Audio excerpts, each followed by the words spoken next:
All right, it says we're live. So we are here. It is Friday. My name is Shay. Welcome to the stream. My plan right now is to work on the July Patreon map, which you see on the desk in front of me. Possibly talk about some world building stuff and see where we go from there. I have started this map border with some fungus. It is inspired by the July prompt from the Cartographers Guild website, which is a map of the Feywild. So I'm hoping to produce something to that effect with this project.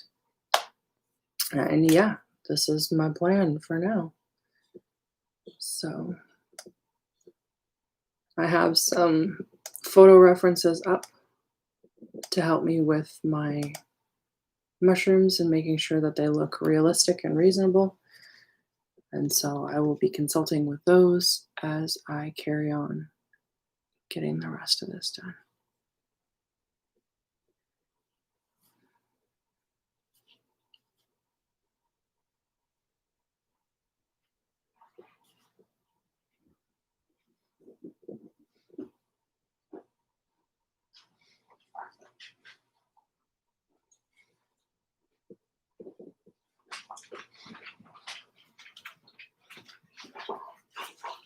Thank you, babe.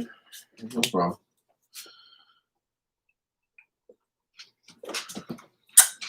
Are you streaming? Yeah. Cool. I'm stealing a kiss. Okay. I'll let you. Love you. Love you too. It's weird. It's just mirrored. Yes. I know. It threw me the first time too because all of my writing was backwards and I was like, oh no! But apparently it broadcasts completely normally. Oh. I have asked my people and been like, can you please confirm you can read what I'm writing? Because that would be great. And they're like, yeah, it's fine. I'm like, okay, great. Weird. Yeah, it threw me too. I didn't know what the deal was. Love you. Love you too. Thank you for coffee. No problem.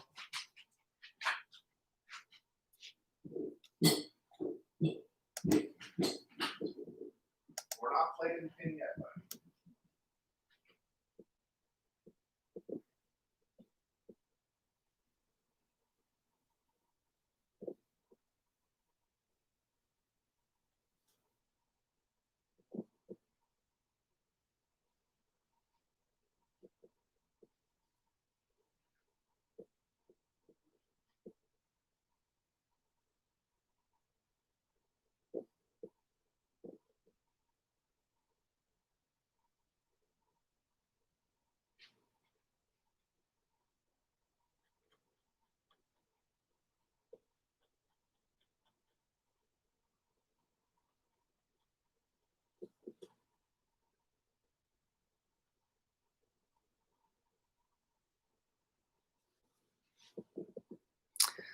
Good morning. How are you, Michael?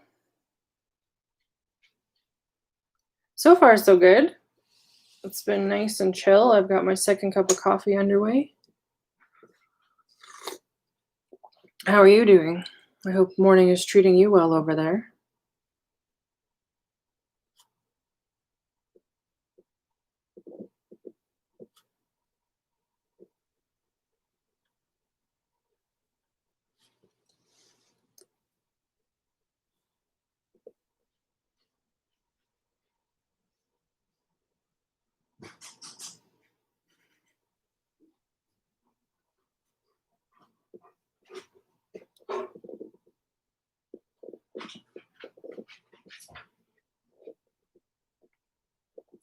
Car repair. That does not sound like as much fun as it could be, but also a skill I don't have.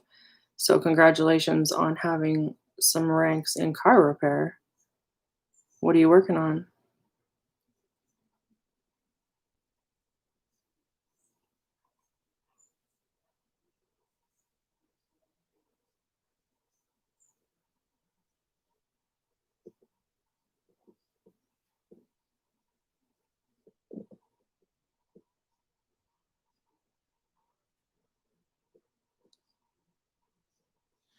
Good morning, Dennis. How are you? tell me a story about this map while I pump oil into my transfer case. So this map is going to be a map of the section of the Feywild that my characters are currently in. Um, it will probably contain the location of the Summer Court. My characters are currently just arrived in the Feywild and are having to complete a series of 3 challenges for a dragon in order to earn the right to use a magical artifact that the dragon possesses. And I, of course, hamstrung myself and like set about these challenges without having planned any challenges out because I'm super good at doing that to myself. So I'm coming up with those. We game again tomorrow.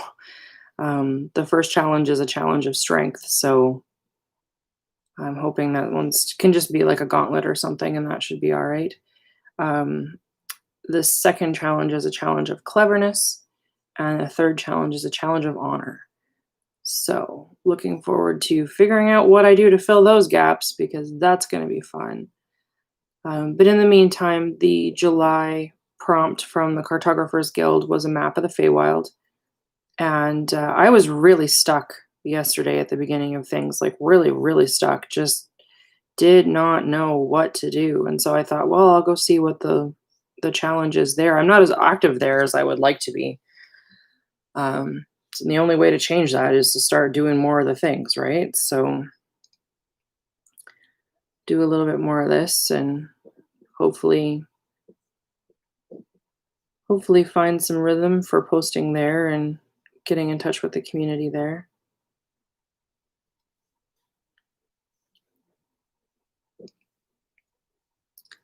Dragon challenges.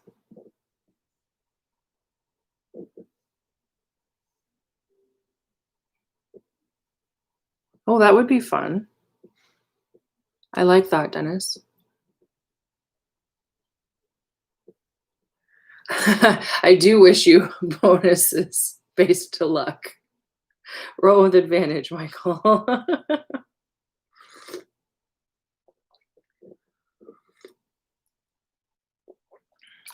For the first challenge, which is the challenge of strength, I had them go back to a gully that they had discovered earlier that had an altar to the horned god in it. And they were instructed to find the silver doe. And the implication of the wording that I used was hunt, but I didn't say that specifically because I wanted one of the options to be a strength of character option where they could refuse to hunt a doe because does are not normally something that you hunt.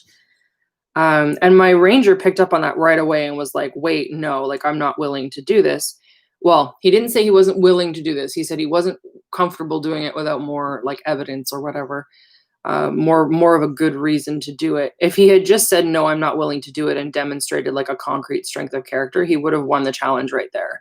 And for like a minute, I thought that that was what was going to happen. But then he kind of backed down and was a little bit wishy-washy on it, which was unfortunate because it would have been really interesting to see him like succeed in that challenge instantly. I think it would have really surprised the character too, which would have been fun. But yeah. So golems, hey, one has a key inside. I like that. Let's play with that. So what kind of clue do we need to indicate there's a key inside of a golem? Maybe they're different colors.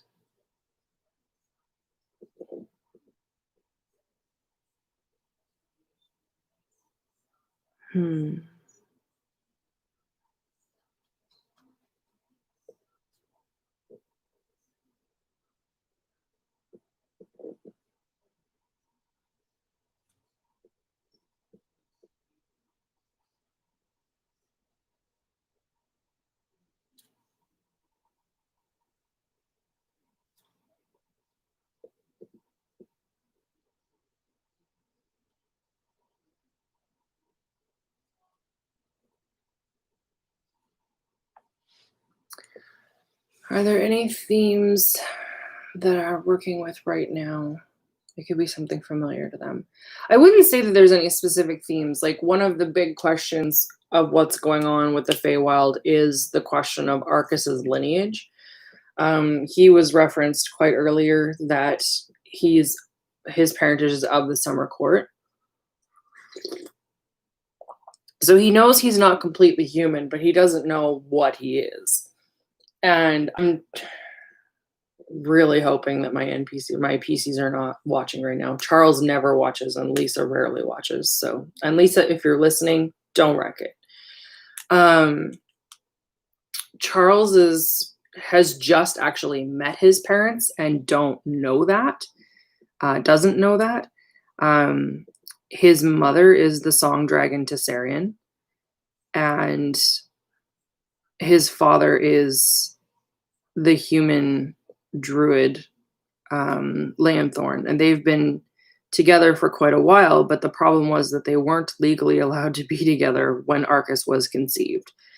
And so Arcus going to the Summer Court is going to be a problem because Lanthorn served as the Summer Queen's consort for a while, and Arcus was conceived during that period of courtesanship, which is going to make the queen rabidly, rabidly jealous and cause all kinds of issues. So I'm waiting to see how that gets unlocked and dealt with.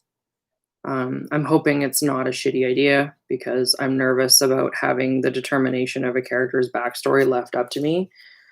But I guess we will see what happens. We've been playing this campaign now for a little over a year, so I figure some impetus into like digging into that backstory is important.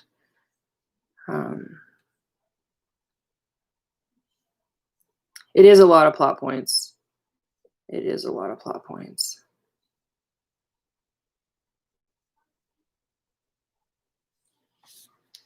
Now, does this look like a shaggy mushroom, you guys? I don't know if I just made a terrible mistake or not with this damn thing.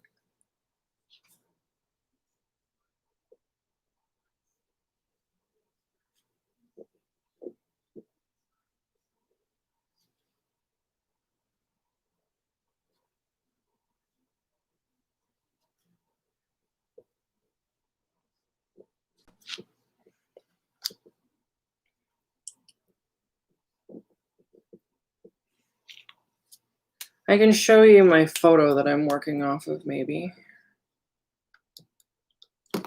Come on, camera, work with me here. So that's the photo that I'm working with. And then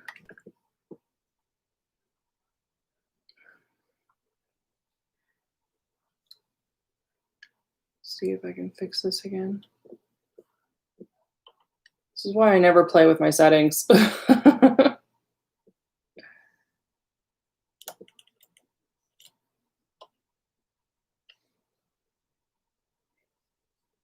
feel like oh no, I've like done and really messed this up, you guys. Crank that.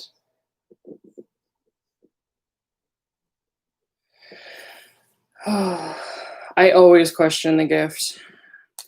I read a meme a number of years ago when I was doing my thesis that said there's like 7 stages to any kind of creative endeavor. And the first one is, this is shit.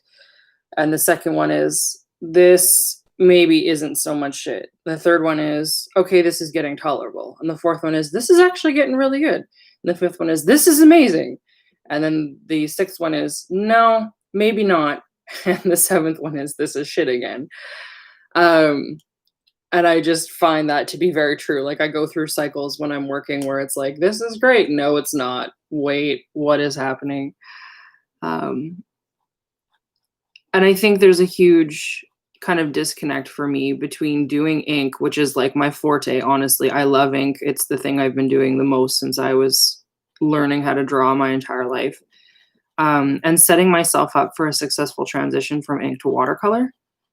I am definitely far more skilled with a black and white representation of things than I am with color.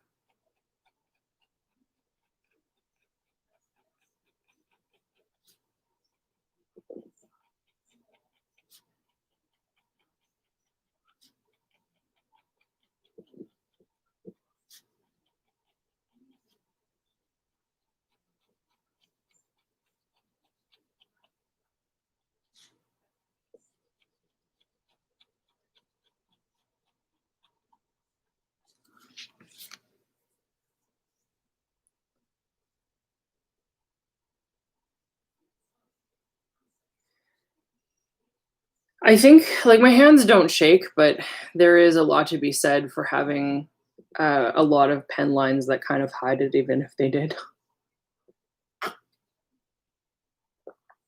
I think that the heavy cross hatching that I have kind of saves my bacon in that regard.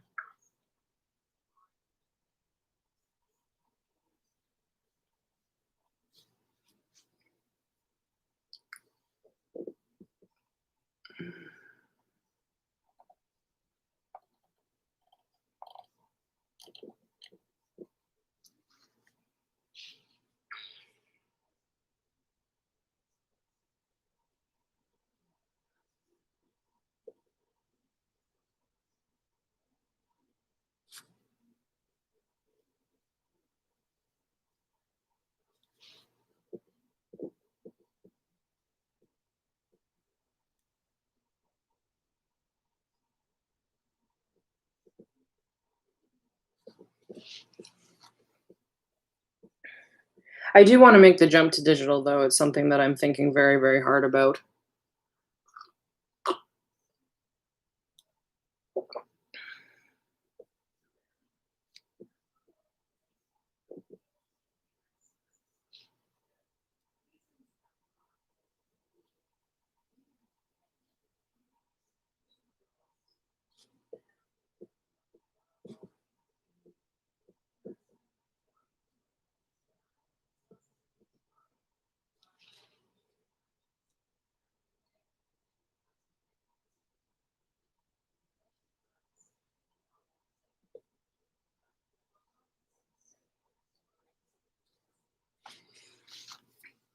Yeah, for sure.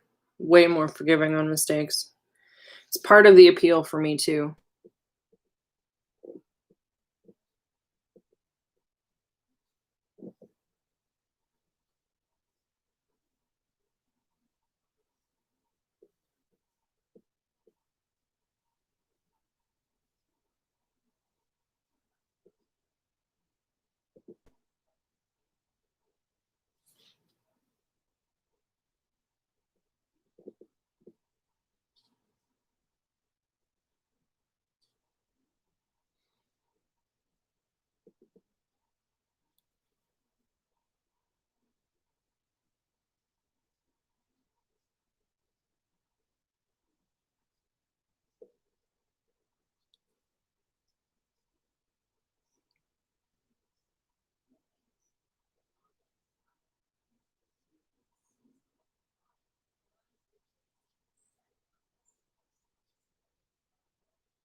Ahoy on hay. Is that one of the ones that you can actually see under your hand, or are you drawing on the tablet and having to watch a screen?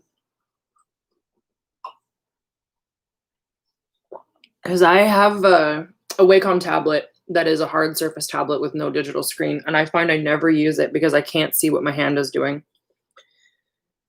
Oh man, I want a screen so bad. I do. I think that would make like a huge difference for me, a massive difference for me. Tell you the stories about how the characters got here. Okay, let me see. Where do I start? And let's see if I can actually tell this story with any kind of cogency while I am attempting to draw at the same time. Because I often find I cannot draw and think in the same way at the same time. Um, this story starts in a town called Paradise Valley. And it starts with a young man named Arcus and his best friend named Roger, who were played by my friend Charles and my husband Dave. And it started in Tui, which is an important point. So we were playing a second edition game because Dave really loves second edition. I have never run second edition before. This becomes relevant later. And they were both small town boys from this very, very small town, population 250. And they were asked by local villagers to go and find 3 missing kids who had gone out to a local cave system and failed to return. Roger was the local blacksmith. Arcus was his bookie kind of accountant guy. And they decided to, sure, we'll go look for these kids. So they went into this local cave complex and discovered through some adventures that there was actually undead in this cave complex, which is something that had never been seen before. I run a fairly high potency, low magic world. So fantastical creatures at this point are something that both of them think are largely mythical, that have never been seen before in the region in which they live. So the idea of undead is absolutely chilling and disturbing, and they don't really know what to do with it. So they fight these skeletons and get on with that and eventually defeat them and eventually recover the bodies of the 3 that were missing, which are unfortunately have died. And one of the bodies that they discover has bones made of wood instead of bone.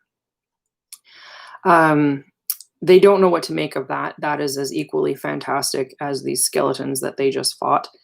But they bring the bodies back to town and lock them up with Arcus's patron, who's the Father Orla, the priest who raised him because he was dropped off on a church doorstep. They decide to, on Orla's advice, go to the neighboring city of Two Hills and talk to the leader of the church there about the undead issue and see what's going on there. And see if she has any advice for them as to like what the undead are, why they would be there, how to deal with them, because neither of them are clerics. She is sympathetic to their cause and happens to be an arcane researcher into things called the Longest Night, which was an uprising about 500 years ago regarding the undead that has largely fallen out of historical record and begun to, like, more and more recent generations, be seen as something that was the embellishment of tall tales of ancestors and stuff like that.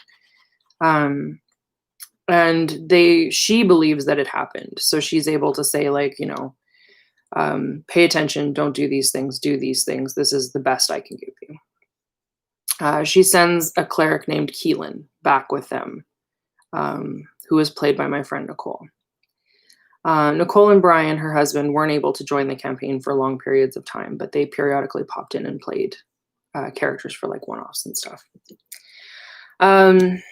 So Arcus and Roger go back to Paradise Valley and gain more information and eventually go on a trading trip that takes them past Two Hills and up to a city called Allen's Reach. And when they reach Allen's Reach, they discover that the city, which used to be very prosperous, has fallen on very, very hard times. And the city does not know how to solve their problem, because what had happened was they had set up a giant amount of tribute that was supposed to go to the capital of the region, Duoquantro, that had been attacked by brigands, and all of this money, 40,000 gold pieces, had been stolen. And this had happened like 40 years ago, generations ago, but nobody had been to Allen's Reach from Paradise Valley since then. So Paradise Valley had no idea that this had happened. Like, it's a backwater many hundreds of kilometers away. There's no reason for them to have known. So Roger decides that he's going to go looking for this treasure. And Arcus says, sure, why not? And so they start treasure hunting to try and hunt this thing up with Keelan. And they find a tower in the woods that is suspicious and all alone and broken down and ramshackle. And they decide to go exploring it. And under the tower, they find a warren, a maze. And it's all very peculiar and suspicious and infested with were-rats. So this is their second major encounter with uncanny creatures. So they go through the warren and the maze and encounter a variety of creatures that they had never seen before. It's important to mention here that this was the incorporation of a 2e module that Dave really wanted to play called Fighter's Challenge. And I don't love the writing style of old 2e manuals because they're really like a mixed bag of creature types. This module just reads like, oh, you know, it would be fun here. Let's throw some were-rats here. Let's throw a naga here. Let's throw a wyvern here. Let's throw some harpies here. There's no like cogent ecology of what a region might be populated with. There were manticores. There was like just so many things. And it felt like how many different encounters can we reasonably have all over the place, all over the place, all over the place. And I didn't love that. It felt very disjointed to me. It's kind of different than how I do my own world building. Either way, they go through this dungeon and it really is, Michael, like for real. I find it so frustrating. They go through this thing and they meet this this naga named Rajisha, who is inherent to the module, who tells them about a wizard who had lived above named Bartholomew, who had been experimenting with necromancy. And they were like, okay, that's bad. But then they realized that Bartholomew is dead and didn't survive his like attempt to translate to lichdom, but find out that he had a wife. And this is like the first real discrepancy off the module where I started adding my own story elements to it. And the wife's name was Amelie. And so they finish going through this module and discover a dragon corpse that has been animated by a still beating dragon heart. And Roger, because Dave has already read the module, knows to destroy this corpse as soon as he sees it. My husband is the worst for metagaming, like absolutely the fucking worst. So he has already destroyed the corpse, which means it doesn't reanimate when they discover the heart. But they destroy the corpse and then they eat part of the heart, which grants them like immunity to fear and cold resistance, I think it was, for a year. Okay, cool. So you did that. And then they find the treasure. They find the brigands, defeat the brigands, find the treasure, bring the treasure back to Olin's Reach. And there is much celebration and rejoicing in Olin's Reach. The town organizes a party to celebrate the heroes returning their wealth to them and their prosperity to them. And at this party, a young woman who is beautiful sits down beside Arcus and starts to make small talk.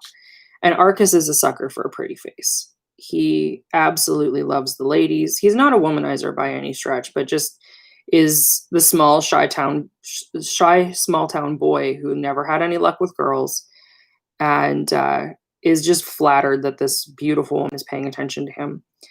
And she's talking about how she's new to Olin's Reach. She's come to like reclaim a legacy and how this has been very challenging for her because the city doesn't want to welcome her in.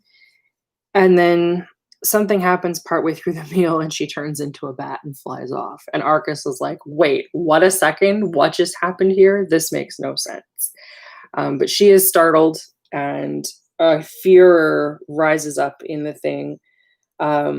Roger and Arcus and Keelan go to attack the bat. The bat escapes. They follow the bat to a mansion on the edge of town. We do a bit of a dungeon crawl through the mansion and enter Daria, who is Lisa's character. Daria is also at this feast, having newly arrived to town. She is a sorceress who is attempting to learn more about her wild magic and why it's out of control, so that she can regain control of it and return to her sailing fleet, because she's part of a shipping empire on the nearby western, not nearby, but on the western coast.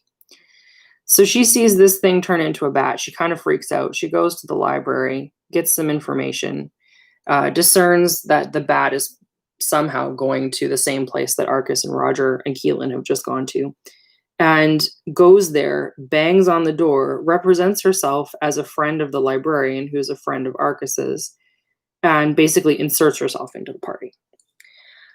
This is a pretty good example of Daria's personality. She's not rude, but she's very used to being in command. She charters a fleet of her own. She's used to being a captain. She doesn't really take no for an answer. So we do this dungeon crawl through the house. There is the discovery of a creepy doll that winks at you at some point. There's the discovery of a couple of books written in an ancient language that they can't decipher. And then they discover that there is a coffin in the master bedroom that has a vampire in it. And it's not the woman who turned into a bat, it's somebody else. And the fight goes very, very bad. And the thing about vampires in 2E is that they can do a life drain on you that immediately, permanently deducts 2 of your levels.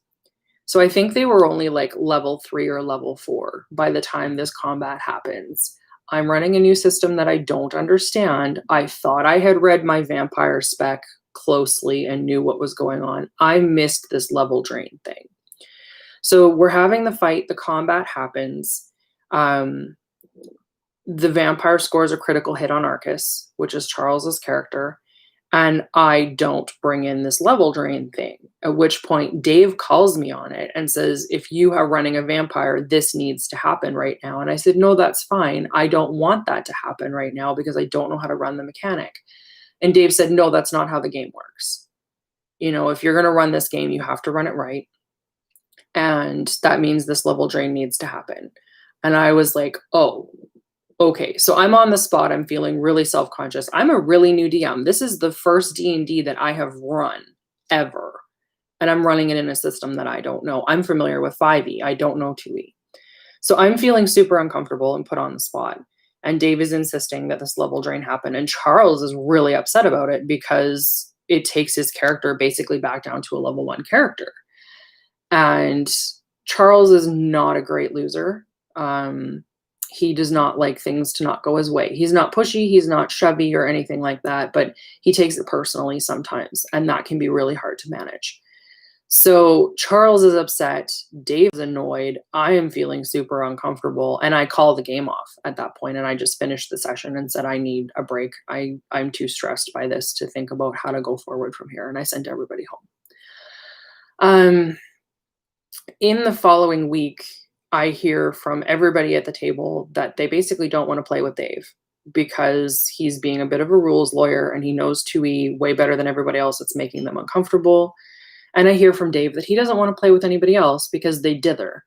They talk and they reach consensus instead of just doing stuff. And he wants to play a solo game with me with no one else. And so it seemed pretty obvious to me that like the fit was just bad. And nobody was mad about splitting the party. But what we ended up doing was splitting the party. And I still run for Dave in 2E. And now I'm running. No, Dave is not a dick. He is just an old school war gamer who wants to play a certain style of game that is not what everybody else wants to play. Everybody that I know who plays 2E plays like Dave. He's very focused. He's very objective oriented. And the fact that he loves 2E means he's read everything, so he knows how it's going to go. I genuinely do not find him to be dickish. He's just playing a different game than everyone else. So I split the parties up. And run for Dave separately, run for Charles and Lisa separately. At this point, Nicole and Brian get posted to Kingston, so I'm down 2 other players. This is Army life for you. And I continue running the game for Charles and Lisa and another separate game for Dave. And honestly, Dave's game gets run way less because it's 2E and I don't love running it, which is a point of contention in my marriage, but whatever, it's not a big one. Roger's story really trails off at this point, so I'm not going to keep talking about it. But Charles and Lisa's story with Arcus and Daria continues and has now been going for over a year.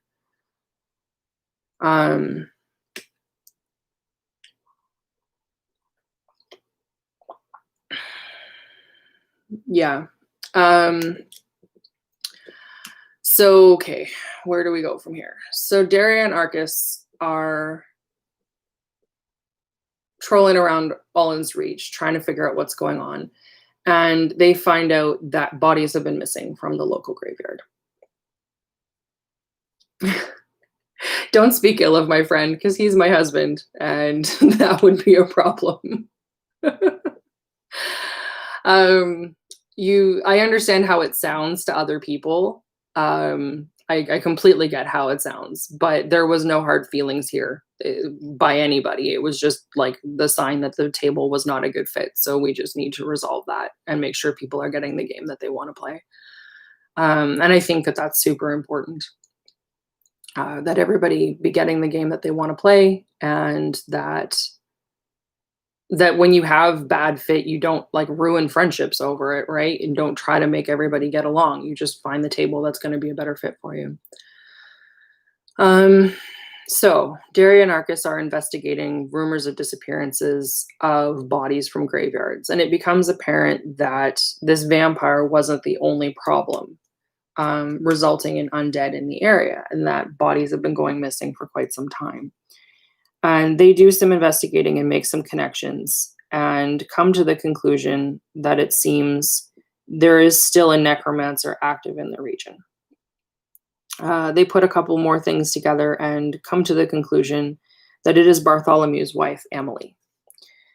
And they decide that they are going to go on a bit of a hunt to see if they can hunt her up and resolve this problem so that there's less of an issue for this region, because clearly you don't want a rogue necromancer hanging out.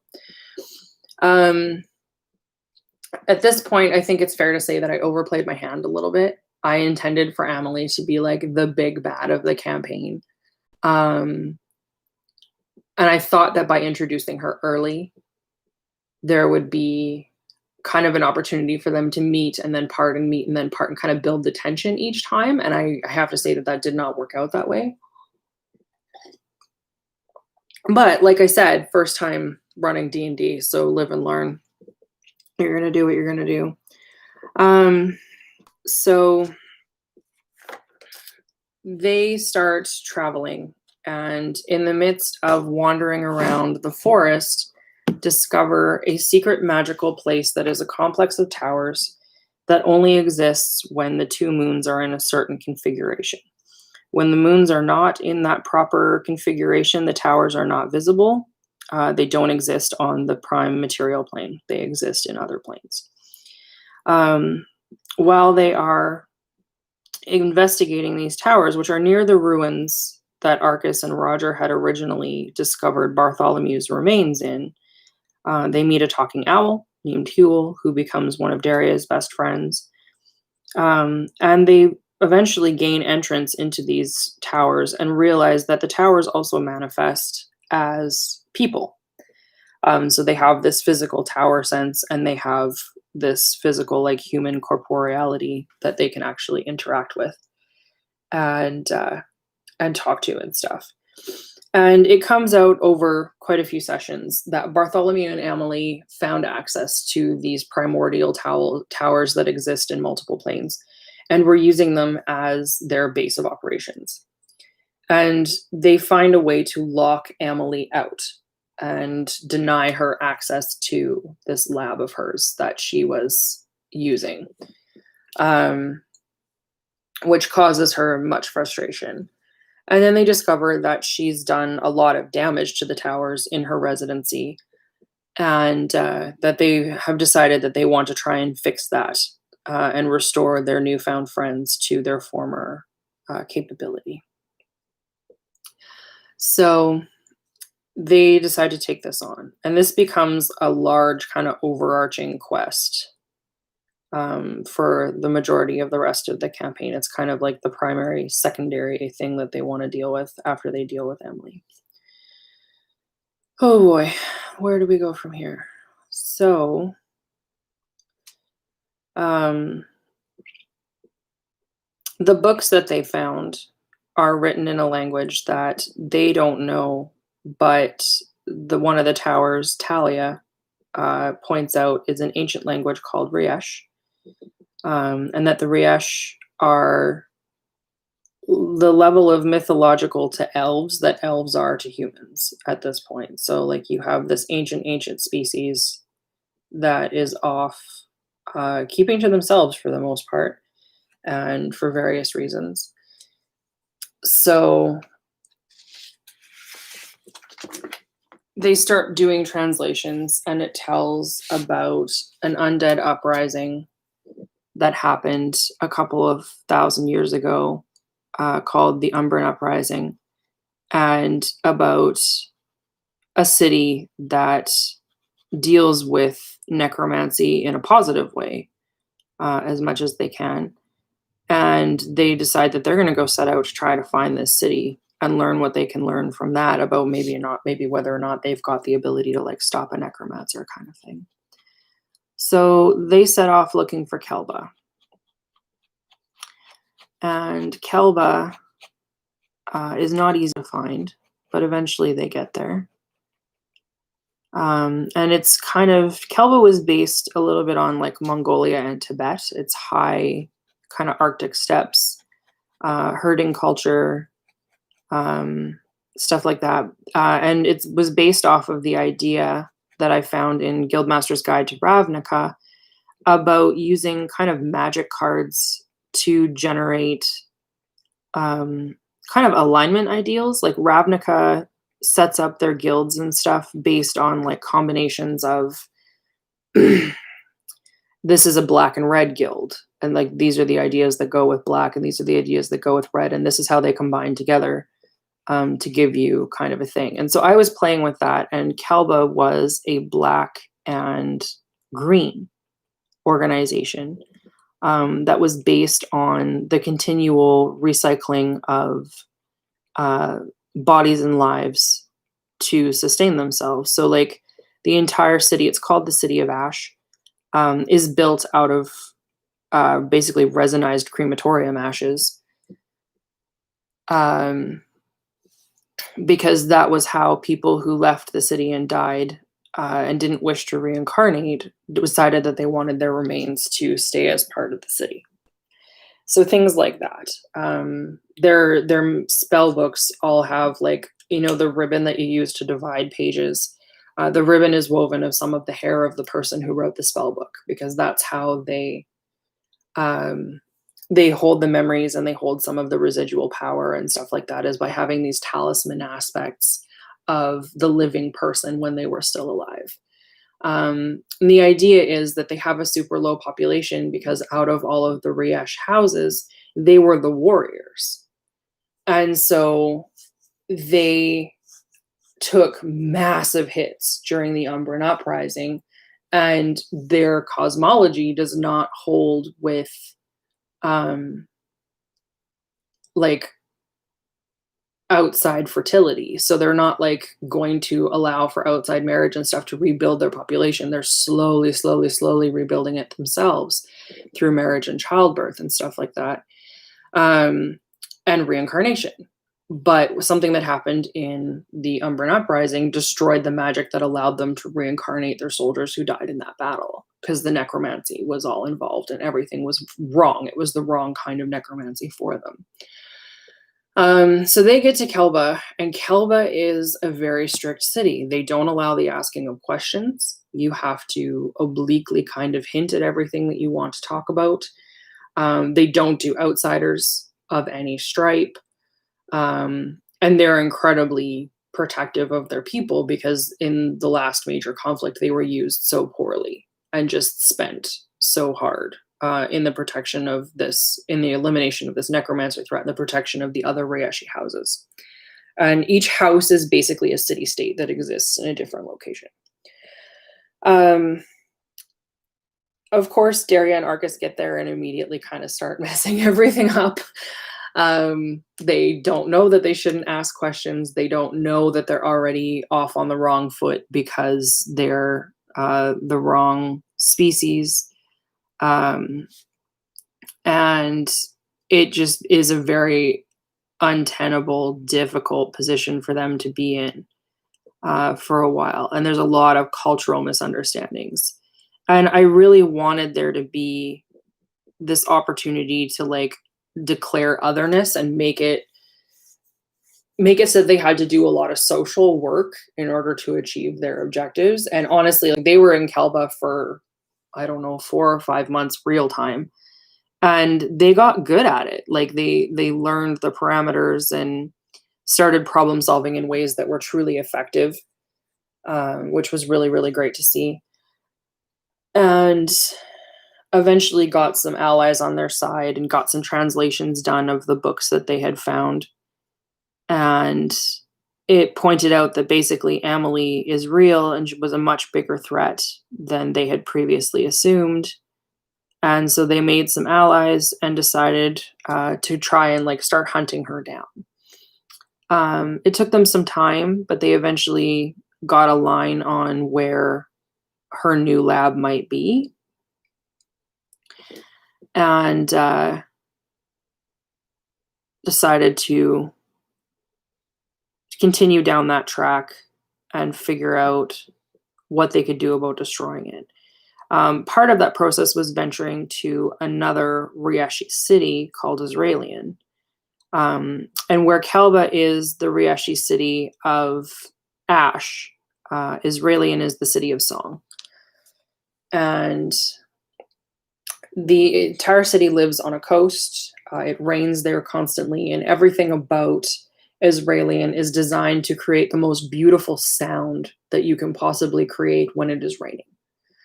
So roofs are pitched a particular way to have water cascade off of them in certain sounds. There's rain chimes everywhere. There's wind chimes everywhere. The gutters in the streets are tuned. I've seen there's a real world example of an organ that is built along a ocean coast somewhere in the world. I forget where, I think Europe. Not that that narrows it down a ton. That when the waves hit up against this organ, it forces air through it, which creates sound. And that was kind of my inspiration for Israelian, was having this city that no matter where you are, sounds beautiful. Israelian is as open and welcoming of people as Kelba is closed off and difficult. And they are curious to know like about Arcus and Daria and what they intend to do about this undead threat. The idea that there's another necromancer gaining power and strength is unnerving to the people of Israelian. And they are interested in helping, but like also nervous because what happened with Imbrian was such an incredible hit for everyone that united and tried to fight him. And so there's a lot of parallels, and in Israelian is where Daria and Arcus start to learn that Amelie probably has access to some of Imbrian's journals and is trying to recreate his research specifically to bring his necromancy back into the world for whatever reason she has. This Israelian was long. We were in Israelian for a very long time, and a lot happened there, so I'm having a hard time kind of organizing my thoughts. Let me see. What happened in Israelian?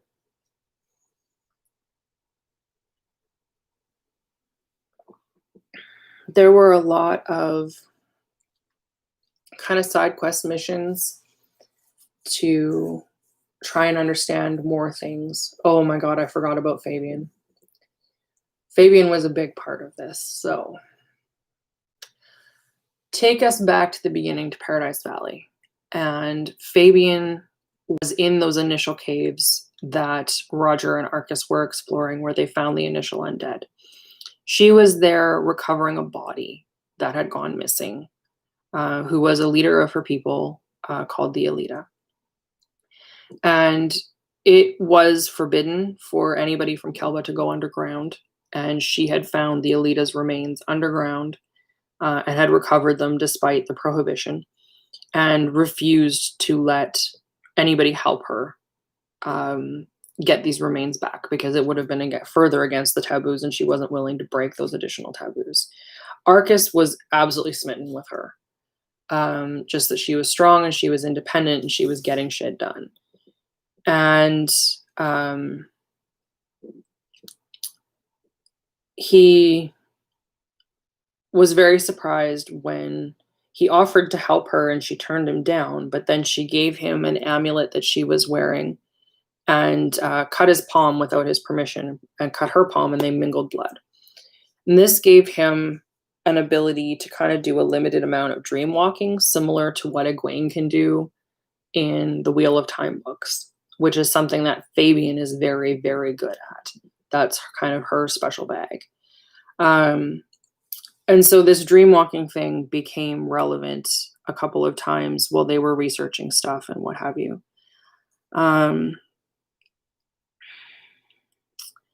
So Arcas has been wondering how Fabian has been as she's created this overland journey to take the remains of the Alita back to Kelba. And that's part of the reason why he goes to find Kelba, is to see if she actually made it back safely. And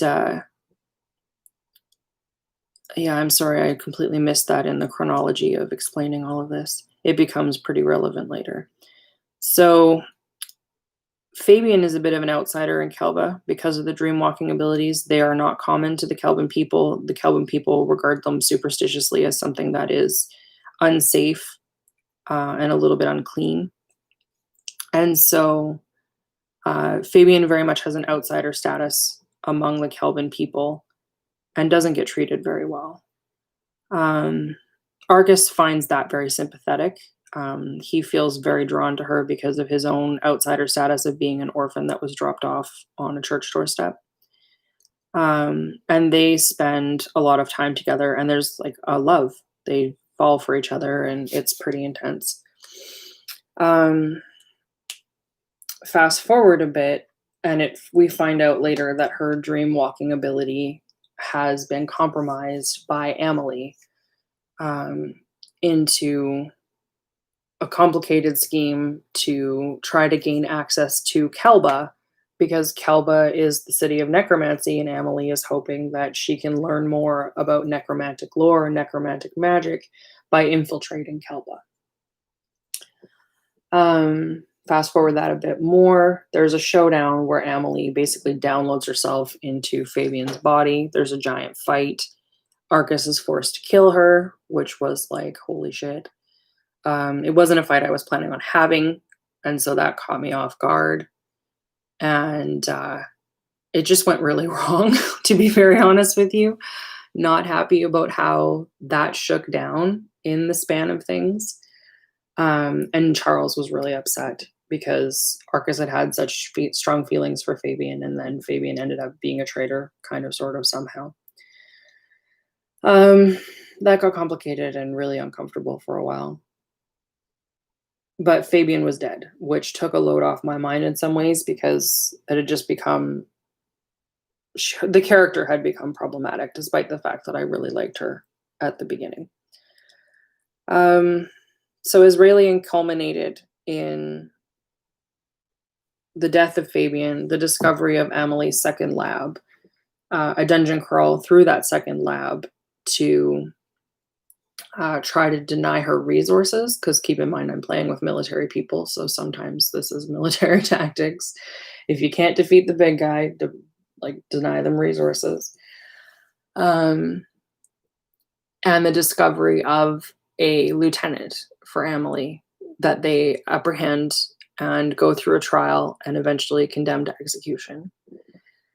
And so the execution takes place in Israelian and is agreed upon by all of the Riash present, and kind of ends the Amelie threat, which had been the primary arc of the campaign for the previous year in real time, which kind of leaves them at loose ends, because I hadn't planned on that arc being completed so quickly. I feel like I mishandled it, to be very honest. Um, but like I said, first time doing this, so live and learn, right? Um, Leaves them at loose ends. So they need to figure out what they're doing with themselves now. They spend some significant time in downtime working on trying to restore the towers and figuring out like the damage that's been done to them by Amelie and how they can best correct that. Um, and yeah, okay, now where are we? We're getting closer to where I am now, like by far. I think that's like 2/3 of the story. Um, so they are now working on their separate issue of like wanting to help the towers again. So they go back to the towers and start like discovering more things about them. Um, and one of the things that they'd like to do for the tower called Vexian, Vexian was damaged the most by Amelie and Bartholomew. They actually ripped out a significant amount of the physical tower's flooring and stuff like that, preparing to renovate it to become a nursery for their child, which was stillborn. Um, and so Vexian is very, very damaged, and as a result of the damage to his physical tower, has a lot of embodied handicaps. Like he doesn't move well. Um, he's got problems with his gait and mobility and stuff like that in his physical like human form. And so they've been doing some research trying to figure out what it is that they can do that might restore Vexian. And they have heard about an artifact called the Lyre of Building. And they have heard about this artifact that it might be possible to use it to restore Vexian. And they have heard that this artifact was once held, or one of them was once held by a dragon called Tessarian, who lives in the Feywild. And so they have decided to venture to the Feywild and petition Tessarian to borrow this Lyre of Building to restore their friend. And Arcus has other reasons for going to the Feywild. He has been hearing hints and clues all along this entire time about his nature and his lineage and stuff like that being part Summer Court, whether that's Fey or something else, he doesn't know. But he's very like curious and wants to go to learn more about himself and to get this information that he doesn't have because it's important to him. And that's what brought them into the Feywild. So that's very recent. They only ended up in the Feywild 2 sessions ago. They've met Tessarian, and Tessarian has agreed to allow them to try to use the lyre if they can complete these 3 challenges and prove their worthiness. So that brings me to here, where I need to come up with 3 challenges to have them prove their worthiness. And they need to complete them in a way that Tessarian agrees with. And then they'll need to go to the Summer Court and get the lyre back, because the lyre is currently in the possession of the Summer Queen, who had borrowed it from Tessarian to complete a building project of her own. And so they'll have to navigate some courtly political intrigue and the challenges of the Queen finding out Arcus's origins, because that's going to be a problem for her. Rosamund, the Summer Queen, loves the exoticness of humans that get lost in the Feywild. She's very covetous of anyone that is like not Fey and is different and interesting. And so it's going to be challenging for Daria and Arcus to be able to be in the Summer Court and avoid being collected as a curiosity. So that should be interesting to watch them navigate. And then they need to be able to get out of the Feywild, and then they don't know this, but they need to be able to get out of the Feywild and retain their memories. Because the Feywild, you don't typically remember leaving. and then figure out how to use this lyre to restore Vexian. So yeah, that catches us up. That has been the campaign thus far. They're currently level 8 after playing for a little over a year. There's all kinds of stuff that I'm leaving out, I'm sure. But that's the main thrust of the narrative that I can remember right now.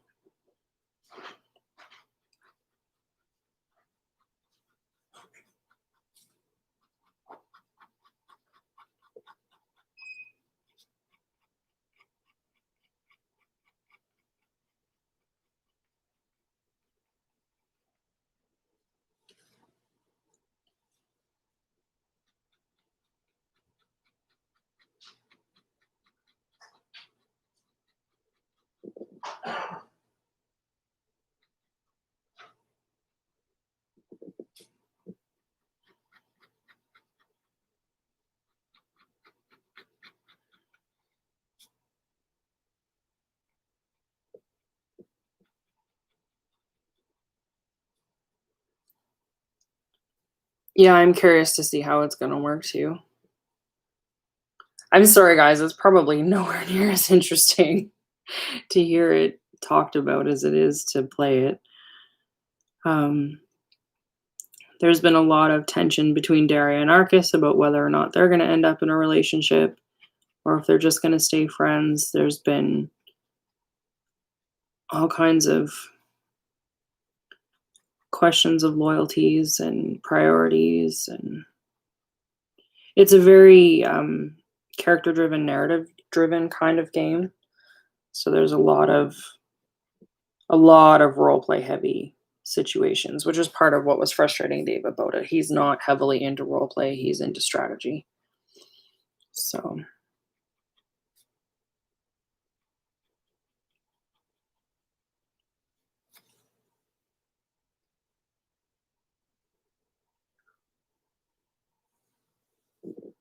Sin mechanic.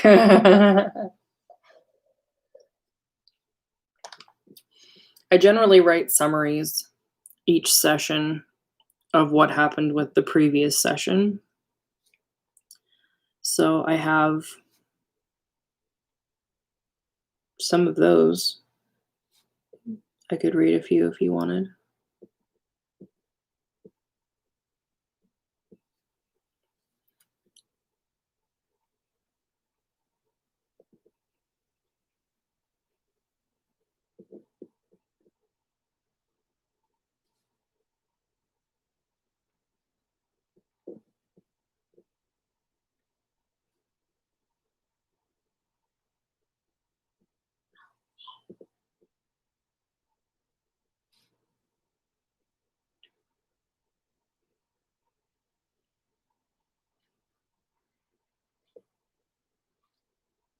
Yeah? Okay, let me grab my book here. Give my hands a break from the drawing. Although I'm pretty happy with how these mushrooms are turning out.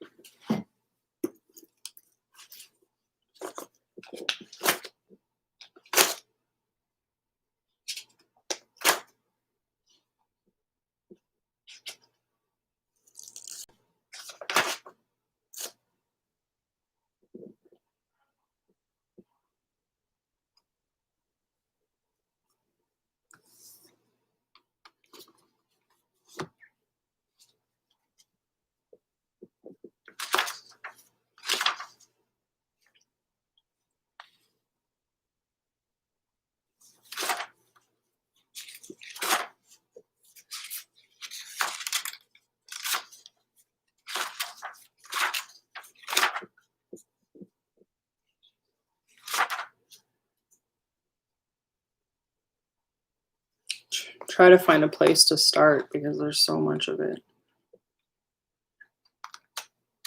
Maybe this is a bad idea.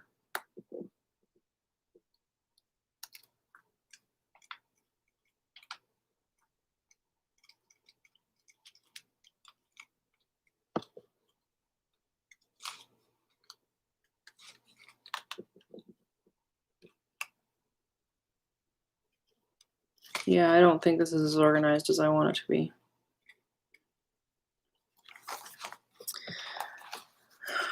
I eventually do want to probably write this. Oh, come on, book. Why won't you close now? There we go.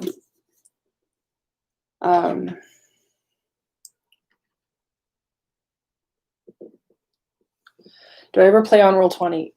Not with this group, but when Dave is running stuff, we play on Roll20. You've been trying to get back into it since coming home. Yeah, that's fair. Do you have a regular group that you play with, Dennis?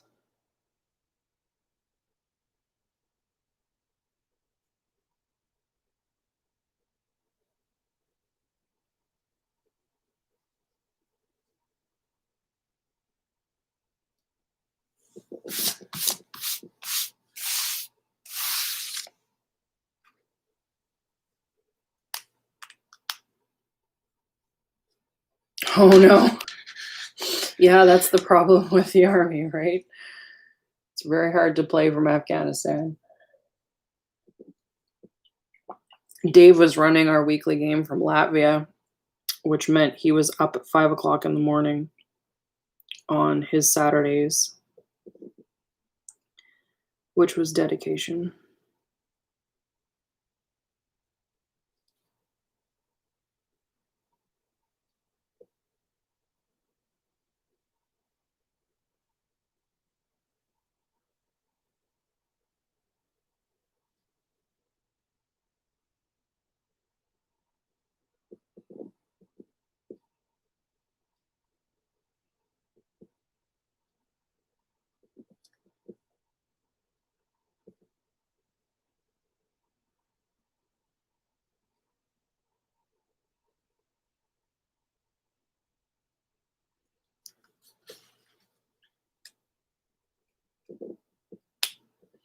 From Poland to Estonia,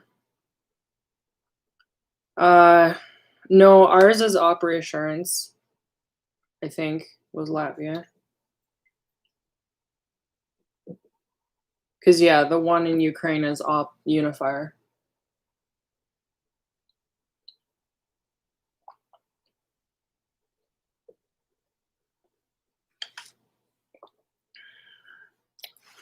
I don't know where to go with this map, doodah.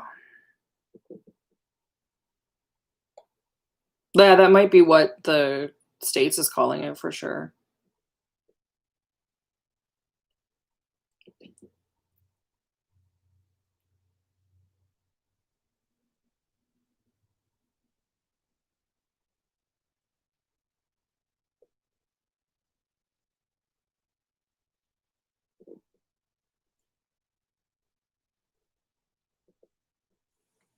But yeah, if that's the case, then yeah, I'm pretty sure that that's what he was doing. We called it Op Reassurance. Words. Sometimes, Dennis, sometimes. I feel like the Americans sometimes feel like we just populate like NPCs in a random world map for them. They're like, what do you mean you exist elsewhere? Come again?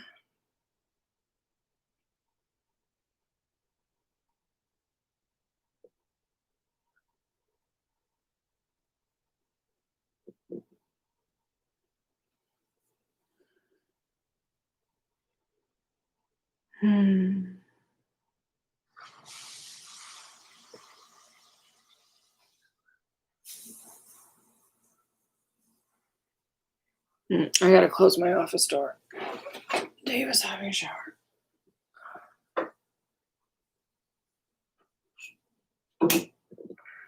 What are you hung up on?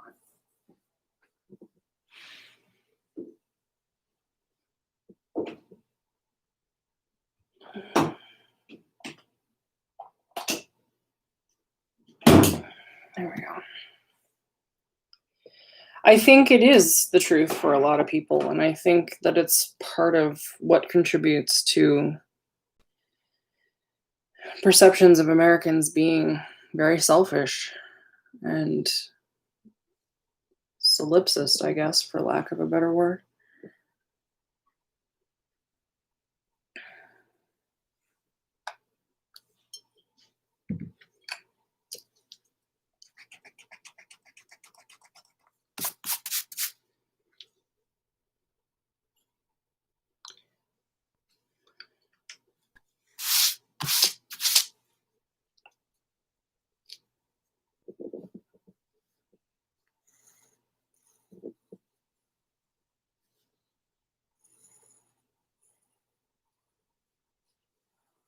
Well, the one is also possibly Canadian because a lot of like English speaking Canadians don't speak a second language. I don't know how to do this.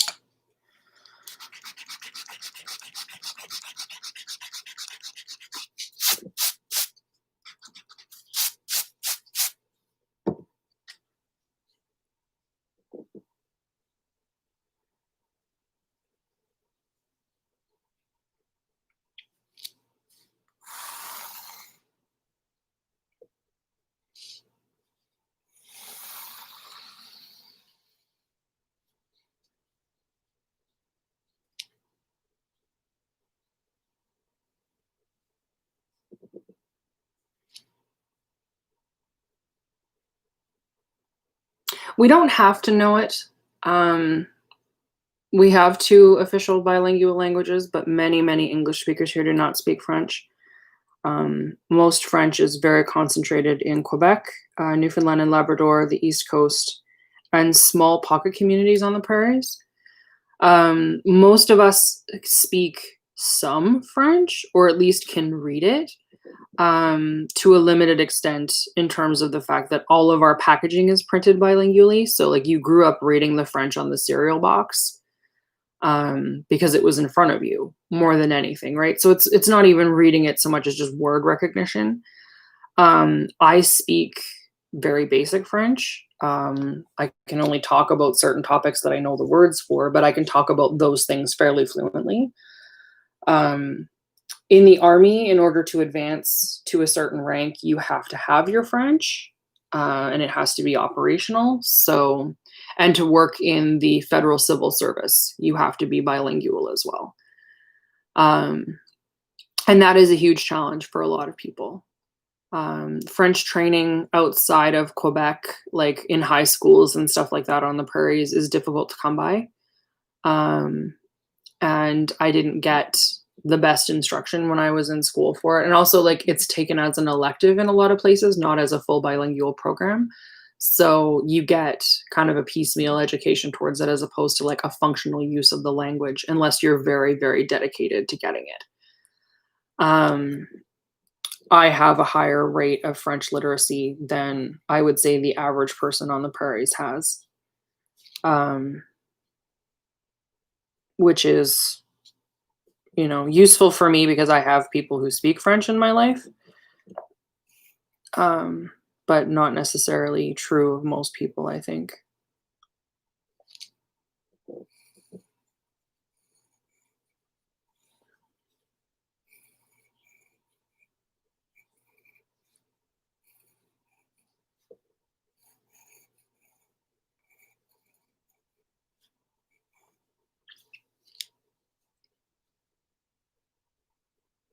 Yeah.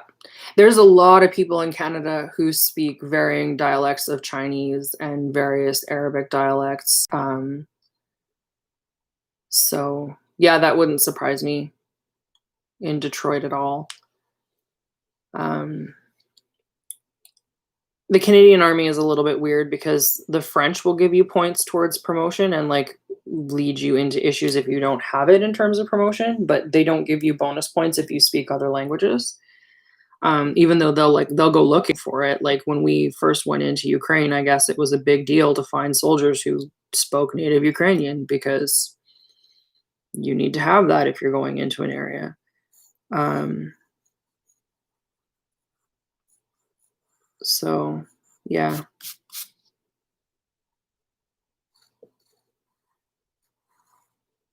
definitely a thing.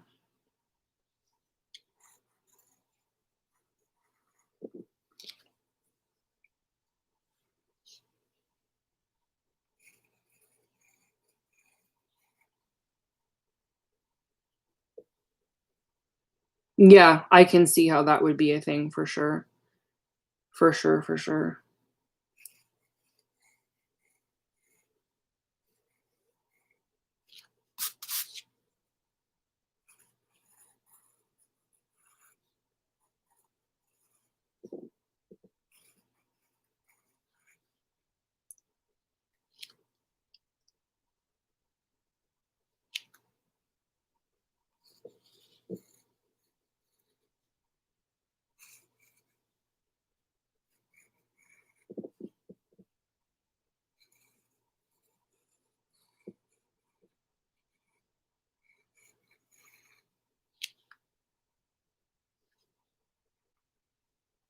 It is a tough language to learn, absolutely. And there's a certain amount of like language learning that helps when you're young because your mouth is still plastic in terms of learning how to create shapes. Once you get to a certain age, you kind of lock into a certain type of muscle memory in terms of how your mouth creates sounds. And it can be really, really difficult for you to bust out of that muscle memory. One of my best friends is from Serbia and she speaks Serbian. She speaks it at home with her parents, not with her husband and her son. But she doesn't speak it well because her R's are not quite right because she speaks so much English. And so I just thought that that was really fascinating. And like she and her middle brother speak it with her parents, but her youngest brother was born in Canada and doesn't speak it at all. So I just thought that was also interesting within the family. So, oh, thanks, Michael. How's it going with the mechanics?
How do deities gain or even lose power?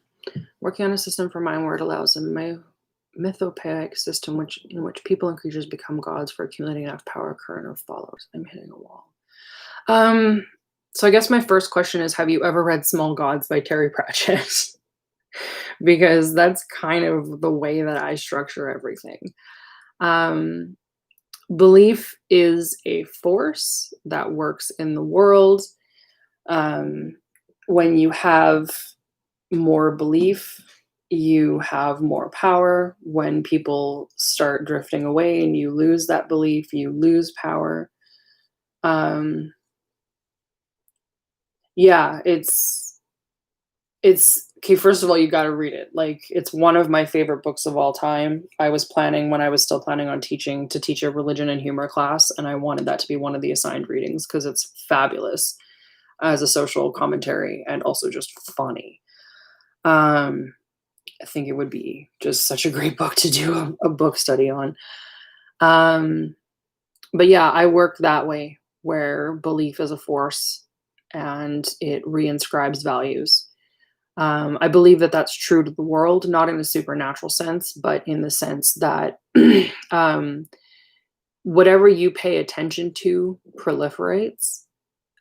Be that conceptions of law, conceptions of gender, conceptions of either ideologies, such as religious ideologies or political ideologies or economic ideologies. Whatever you pay attention to persists. And so I do believe that paying attention to structures like gods or philosophies would also persist. I'm just adding a supernatural element to it where those kinds of things become a little bit like a battery for the god that exists. Um, there are different world building constraints on that. Like you have to allow for the gods being actual forces in a setting where you have that kind of like divine power being an actual thing that happens, which makes like atheism a very interesting conversation starter for those kinds of things. Like I was talking yesterday about my character Shava, who is the one whose university was burnt down by a dragon. She was an atheist, despite the fact that she lived in a world with gods. And her lover was a Tempest Storm cleric. So, like, there was clearly proof that this god exists. And over the course of her story arc, she went from being an atheist to being an agnostic. Um, and it was an interesting, like, philosophical kind of question as to like how do you hold atheism. And for her it was possible because she grew up in a secluded culture that just didn't deal with it, that was very, very strictly regulated off from the rest of the world. But when she got out into the world and started seeing that this stuff actually existed and had form and effect and everything else, it became harder and harder for her to ignore that, which I think would be true in a setting like that, particularly when one of her partners is a cleric, right? So you end up seeing the hand of this god in action through non-empirical, like non-scientific means. She was very much a bit of a scientist, like an alchemist and stuff like that. So the scientific method was really important for her. And a lot of miracles you just can't back that out with. So yeah, that was a thing. How do I handle it otherwise though? Like magic is tricky that way.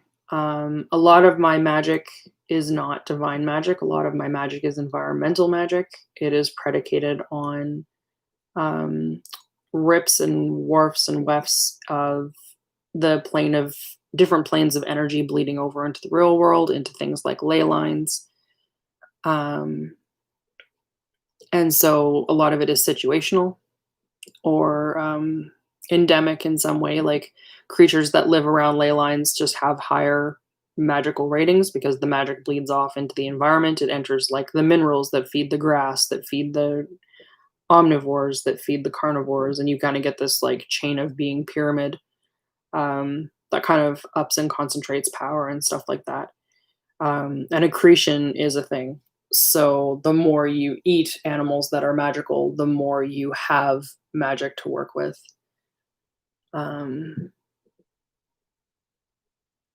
Oh, there's a Gary. Hi, Gary.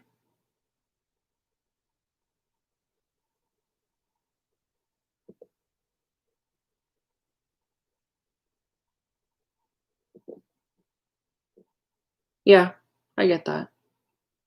That makes sense to me.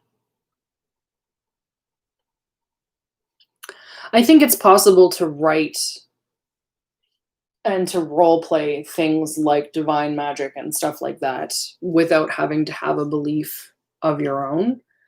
I think that's part of the reason why like paladins and clerics and stuff like that are so popular with role players, because it is a simpler form of faith that you don't have to be constrained by all of the time. And so you can experiment with it. It's a costume. You can put it on and take it off and see how that kind of nobility and stereotype of nobility that we ascribe to faithfulness feels. So I think that's a thing. Like Dave plays paladins. He plays paladins and fighters. He doesn't play anything else. Well, I guess that's a lie. I've seen him play a wizard a couple times. But almost always paladins. And I find that very fascinating because he is a staunch atheist and he's very prescriptivist and very pragmatic as a person. And so the idea of like faith really doesn't enter into life for him, unless it's to say like faith in systems or faith in a particular kind of outcome on a very pragmatic sense. So I find that very fascinating. You love hearing about world building method and mythology. Well, I'm glad somebody does because I talk about it a lot. I like having people to talk about it with, um, because it's important to me, but I don't feel like it gets like great discussions happening about it all of the time to kids in rural America. What makes that hard, Michael?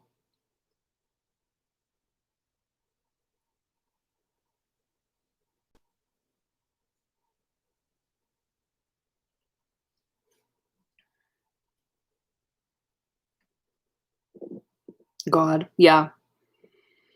Yeah. Because rural creates its own issues, kind of akin to the satanic panic issues of the 70s and 80s, right? How do you have faith in something that is polytheistic without stepping on the Christian God? Um, because I've only ever found that it's been Christians that have had the issue with D&D.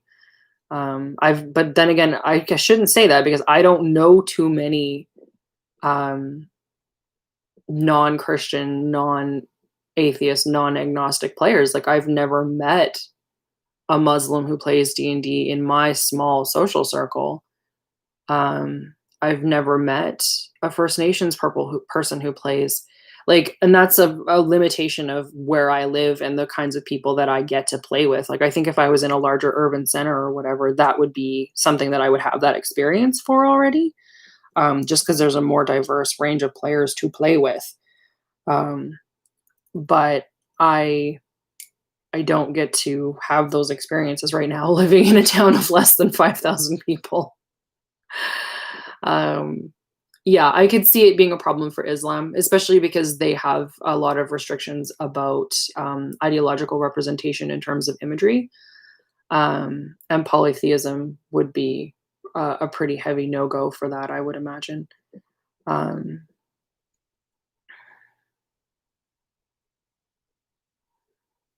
the kids want to all be tieflings that burn orphanages with this pretty small needle thread. Yeah, no kidding. Yeah.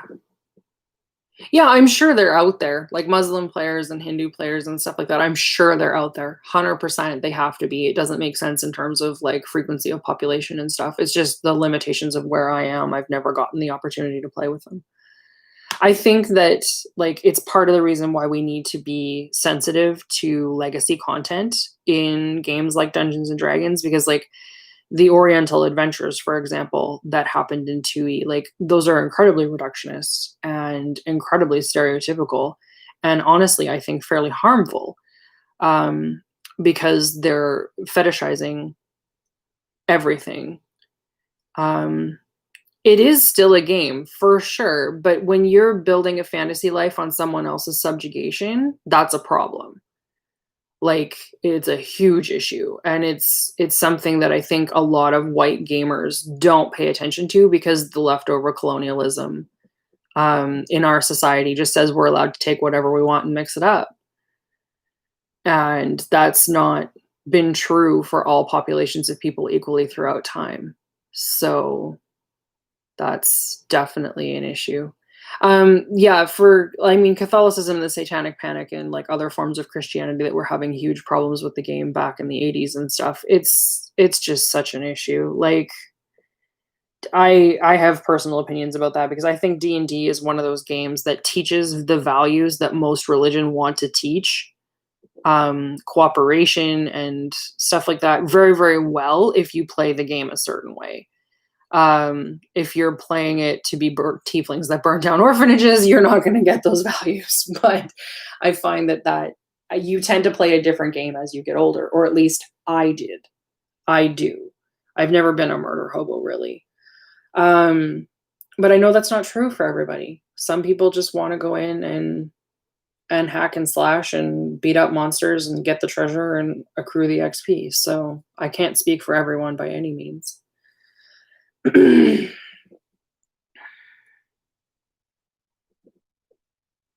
find it interesting that a world where God magic exists is more problematic to people who believe in God magic than to atheists. I don't understand that, Gary. Can you unpack that a bit more?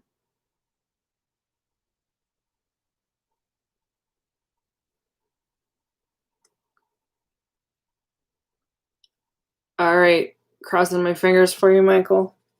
Come on, Rita. You got it.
I think that's only true when you think of the number of gods in the world and the number of population in the world. I think that that's not true when you consider the prevalence of polytheism in D&D versus the prevalence of monotheism in the world, like our world. I think there are certain societies in our world that deal with polytheism much more effectively, but I think I would argue that the inherent tension between a monotheistic belief and a polytheistic world is a driving force of discord in our societies. And I think that that is not the same kind of tension that is equally represented in D&D.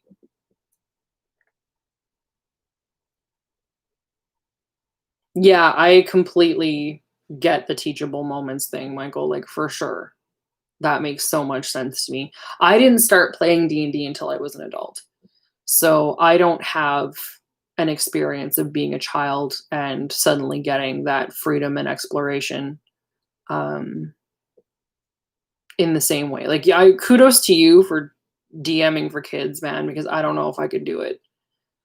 Like, I genuinely do not know that I could do it. I think it would be very confusing for me and difficult to navigate um, in that way.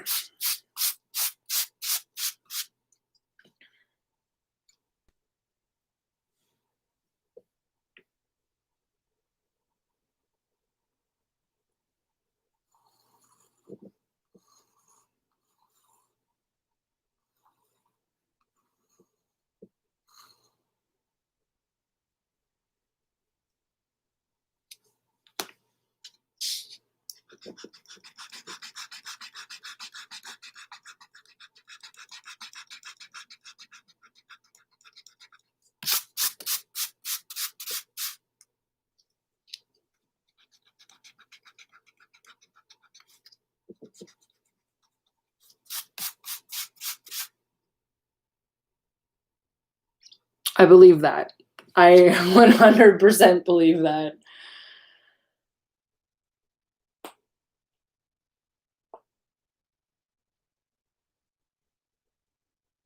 Oh my goodness, you guys. I think I've kind of hit my limit for today.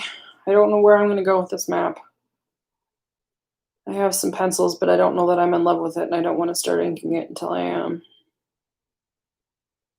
What do people think of the map?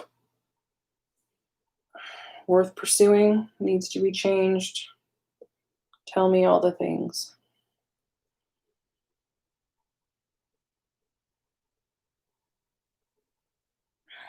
You can't see it. Here, let me see if I can make this darker.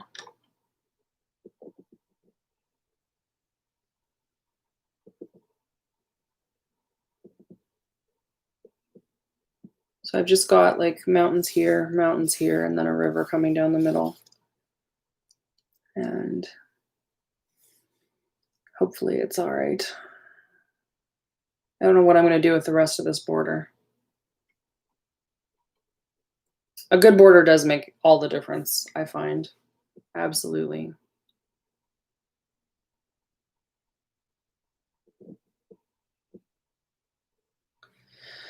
Well, I'm glad it's a good border. We're going to go with that. All right, I think we're going to call it off for today. Thanks for hanging out with me while I detailed some mushrooms.